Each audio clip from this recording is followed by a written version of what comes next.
আবু জেহেল একজন এতিমের সম্পদ জবরদখল করে ভোগ করছিল। একদিন সেই এতিম বালকটি আবু জেহেলের কাছে এসে তার সম্পদ ফেরত চাইল, কিন্তু আবু জেহেল তাকে অপমান করে তাড়িয়ে দিল। এই দৃশ্য দেখে কিছু দুষ্ট মানুষ সেই এতিম বালককে বলল, তুমি মুহাম্মদ সাল্লাল্লাহু আলাইহি ওয়াসাল্লামের কাছে যাও, সেই তোমার সম্পদ ফিরিয়ে দিতে পারবে।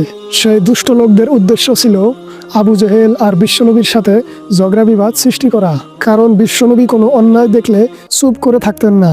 সেই এতিম বালকটি বিশ্বনবীর কাছে গেলে নবীজি আবু জেহেলকে বললেন, তুমি এই বালকের সম্পত্তি ফিরিয়ে দাও। আবু জেহেল চুপচাপ সেই বালকের সম্পত্তি ফিরিয়ে দিল। এতে সেই দুষ্ট লোকগুলো অবাক হয়ে গেল। আবু জেহেলকে জিজ্ঞাসা করলো, তুমি এত তাড়াতাড়ি মুহাম্মাদের কথা মানলে কেন? আবু জেহেল বলল, মুহাম্মদ যখন আমার সামনে এসেছিল আমি দেখলাম দুই পাশে দুইটি বর্ষা শূন্যে ভেসে আছে। আমি সম্পত্তি না দিলে সেই বর্ষাগুলো এসে আমাকে আঘাত করবে, এই ভয়ে আমি সম্পত্তি দিয়ে দিয়েছি।